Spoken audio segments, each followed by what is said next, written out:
Hoy mga kaibigan ha. Hoy kabisyo, paano nyo malalaman kung bumamaha na sa isang lugar kahit na nag-subside na yung tubig?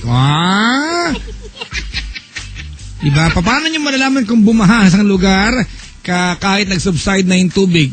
Di pag nakita ka ng, paano nga ba? Paano malaman na bumaha? Pag nag-subside na. Pagpunta mo tapos na yung baha. Paano malalaman na, uy kahapon baha dito? Paano kayo? Ito ang tanong sa atin ng Cobra eh. Talagang Talagang may mga ganitong pagtanong ha. Madali lang yan, sabi ng Cobra. Kapag may mga nagkalat na basura sa kalsada at mga sidewalk pagkatapos ng bagyo at baha.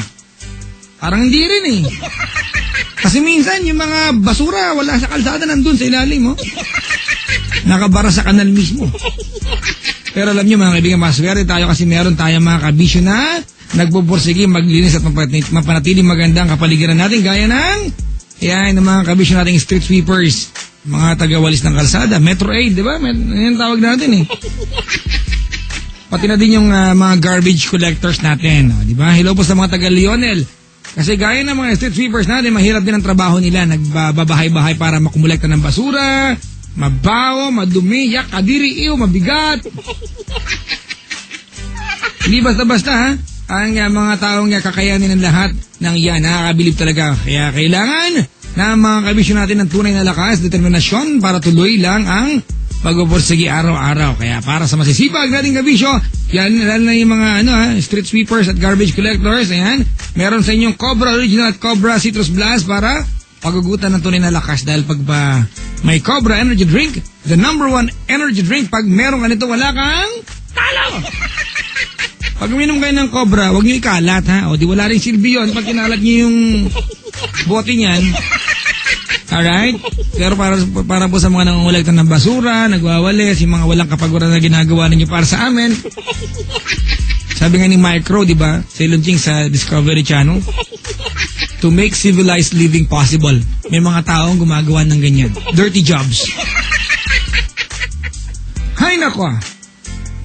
May sumagot kapag may box lodge sa kalsada. Box lodge! You're the one.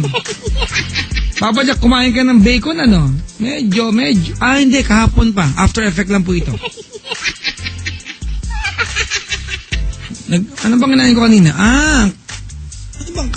Spam. Alam niyo ba ang spam ay abbreviation lamang sa Ilunching? Ayan, spiced ham. Spam.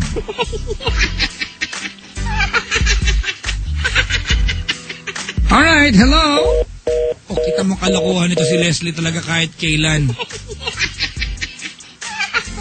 Tawagan nga si Leslie, ha? Gusto mo makausap yan si Leslie na yan? Mga kaibigan, wait lang, ha? Dadayal ko lang po dun. Para di ba mga kaibigan, dinadayal ko na po. May sumagot, Sorry, she is taking a bath. Naliligo siya ngayon? Ano ba yan? Naputol yun lang. Hello, Leslie? Yes po. Bakit naputol? Kasi po, umiyak yung anak ko na pati. Ha? Nahigit po yung line. Nahigit yung line. Sige. Opo. Alam mo, talaga tinawagan pa kita. Oo nga, thank you. Abi-AP ka masyado, ha? Sorry. Alright, Leslie. Yes. May radyo malakas? Wala po. Malakas ang hininga mo, dinig ko dito. Kinakabahan ako eh. Ganun ba? Yan. Huwag mo ilagay sa yung telepono to, ha? Okay. Hindi ito, breathing apparatus, ha? Huwag mo ilagay sa ilong yung telepono. Okay. Leslie, kamusta? Hindi mabuti. Anak ka na? Opo. Yan naman. Ha? Ang sakit sa tenga, yung ilong mo. Ano ba? Yan na naman. Nakakabahan ako. Gagantihan kita.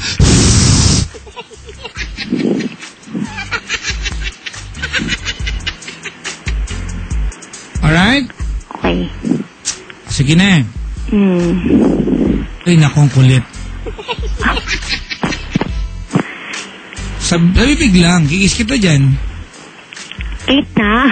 Kinakabahan ako. Kinakabahan ka? Oo. Ay, naku, may paraan tayo dyan. Ano? Kakanta tayo. Gusto mo ba? Huwag na. Hindi na, kakanta tayo. Gusto mo? O sige. Sige, wala may... Mga kaibigan, from Victor Wood, Inday ng buhay ko. Sabay ganun. Alam mo ba to?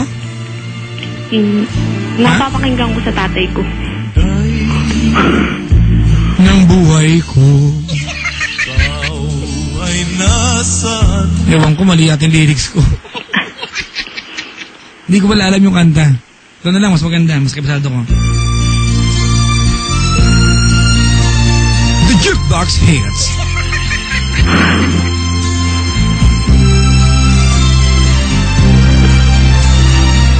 Pag kinabahan ka, perfecto, sampa kita dyan. Alam. Balan mo, baliling, baliling, baliling. Baliling, baliling, baliling. Baliling, baliling, baliling. Parang tanga ako no? Baliling, baliling, baliling. Inaabahan ka pa, tapusin ko ba to? Medyo, kinakabahan pa. Tapusin ko talaga. Wala akong magagawa, nag-offer ako. Baliling, baliling, baliling. Inaabahan ka ba? Hindi na masyado. Meron ba kahit konti? Meron pa? Meron pa. Kakanta pa ako. Oo, tagalan mo pa. Baliling, baliling, baliling. Okay na ba? Oo, okay na po. Good? Okay na po. Grabe ka. Okay na po. Baka kinakabay. Oh, sige na, dali. Ano nga paglilingkod ko sa'yo? May problema akong malaki. Okay, dali. Hindi ko alam kung paano ko sisimulan eh. Sa umpisa. Sa umpisa. Alam ka sa dulo mo umpisahan. Oo nga. Di ba good. sabi ko nga. Sige. Ano ginagawa sa buhay ni Leslie? Maliban sa paghinga ng malakas. Housewife. Housewife. Asan yung asawa mo ngayon? Nasa ibang bansa. Anong bansa? Sa outer space. Sa Canada. Ha ha! Nakakatawa yung joke mo. Ha ha ha! Dali. Saan? Sa Canada. Ilan na anak nyo? 3. 3. Kailan pa siya nandun? 2 years na siya doon. Ilang taon na yung bunso? 1 year and 6 months. Okay. Alam ko, nagkaanak ka nang wala siya eh. Ay, hindi naman. Dali. Actually, may problema kami. May problema kami mag-asawa. Ano yun? Nung nandun siya, syempre, lalaki, di ba? Teka lang, huwag mo generalize atin. Ganyan lagi eh. Let's talk about your husband, di ba? Not guys in general. Because this is your problem with your husband. This is not your problem about guys, tama? Oo nga po. Okay, sige. Meron, hindi ko alam kung sila pa rin ba nung girl o hindi na. Meron siya dun, iba.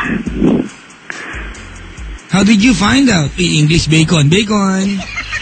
Paano mo nalaman? Actually, dati hindi ko siya alam. Hindi ko siya alam. Pero noon kasi, naramdaman ko lang yun na naging yung hindi na siya ganun ka-sweet, hindi na siya ganun Paano mo nalaman? May nagsabi sa akin. Okay, ano sabi sa'yo? Exactly.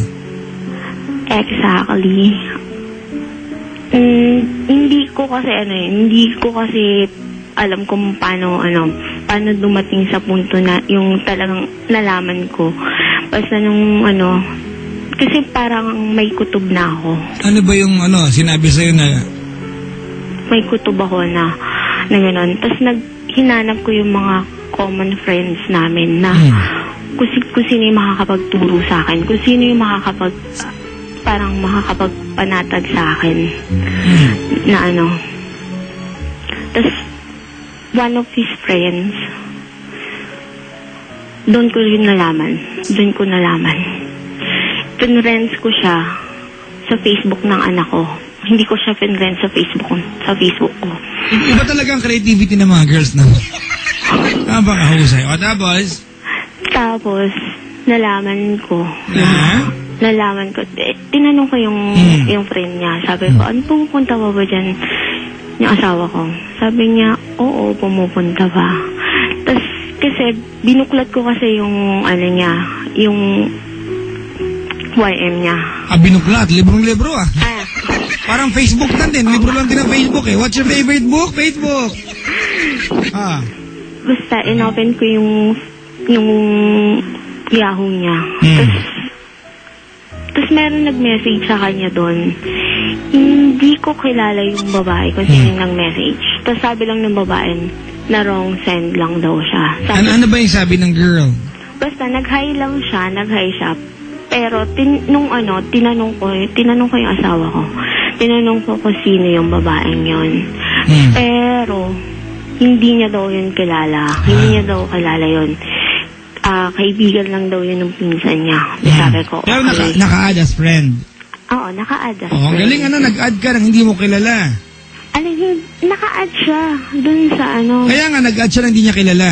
Oo, yun nga yun. Wow, amazing, splendid, wonderful. Diba? Tapos, nung naging friends ko na yung friend niya, tinanong ko siya, kilala mo ba si... Hindi ko nasasabihin yung babae yung pangalan niya. Pinay din, Pinay? Ha? Pinay din? Yung friend niya? Hindi, yung babae yung pinag-uusapan natin na link sa asawa mo. Hindi ko siya kinausap Hindi ko siya Hindi ko siya kinausap Okay, Leslie, try not to play innocent sa akin, You know this. Pinay ba siya, hindi? Pinay siya. Ayan. Simple-simple tanong Pinay siya. Pinay yung babae? Oo. Okay. Pero nung tinanong ko yung friend niya, hindi daw yun. Hindi daw yun. Tapos meron pa ako nahalungkot dun sa YM niya na ang pangalan ganun. Tinanong ko dun sa friend niya. Sabi ko, yun, si ganun. Tapos sabi niya. Ano si ganun? Okay, Leslie, wala akong alam sa kwento mo. Huwag mong bigyan ng mga ganun at ganyan. Diretso mo sa kwento. Si Susan, sabi ko, ganun. Siya ba yun? Okay. Tapos sabi nung friend niya, ay, ang galing mo, tumpak na tumpak. Ganon.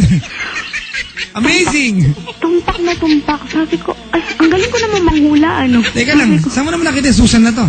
Doon din, sa YM niya. Okay, alright. Finally, nagtanong ka sa asawa mo? Nagtanong ako sa asawa. Anong paliwanag ang binigay niya sa'yo? Ilan niya? Ano ang meron sa kanilang dalawa? Ano na magitan? Sila daw. Okay. Tapos sabi kong, pero before pa nun, nakita ko na rin sa Facebook niya na nag-message siya sa pinsan niya. Sabi niya dun sa pinsan niya na paano ko daw nalaman yung tungkol sa kanila nung ex niya. Actually, naging girlfriend niya yun Dati? Nung hindi pa kayo? Nung hindi pa kami. Okay. Tapos nagkaroon sila ng anak. Asan yung bata? Nandun. Actually, nasa Canada sila. Ang galing naman ng pagkakataon. Nasa Canada parehas yung asawa mo tsaka ex niya. Pero medyo malayo. Malayo daw. Okay. Malayo. Tapos nagkita sila. Sabi ng husband ko, nagkita sila just because of the kid. Dahil dun sa anak niya. Tama yun. Ang mali daw, hindi sinabi sa'yo. Yun nga, hindi niya sa akin sinabi. Gano'ng kalaki na yung Yung, 12, matanda pa sa anak ko. Okay. At ba, alam mo, bago kayo kinasal? Ha? Kasal ba kayo? O bago kayo nagsama? Okay, fine. Bago kayo nagsama, alam mo ba yung tungkol sa batang yan? Oo, okay. Alam ko. Tanggap ko naman yun Tanggap ko yun Tinanggap ko yun Kasi sinabi niya na sa akin bago kami. Good. Bago kami mag-boyfriend. Sinabi niya na sa akin yun. Tapos, neto, sabi nung kaibigan niya sa akin, hindi niya naman daw sana sasabihin sa akin kung hindi niya narinig yung asawa ko na magsasama na sila doon. Okay, anong naging desisyon ng asawa mo? Doon sinabi ko, nung tinanong ko siya kung nasan ka na. Sabi ko gano'n. Nag-usap kami. Pero sa webcam lang kami nag-usap.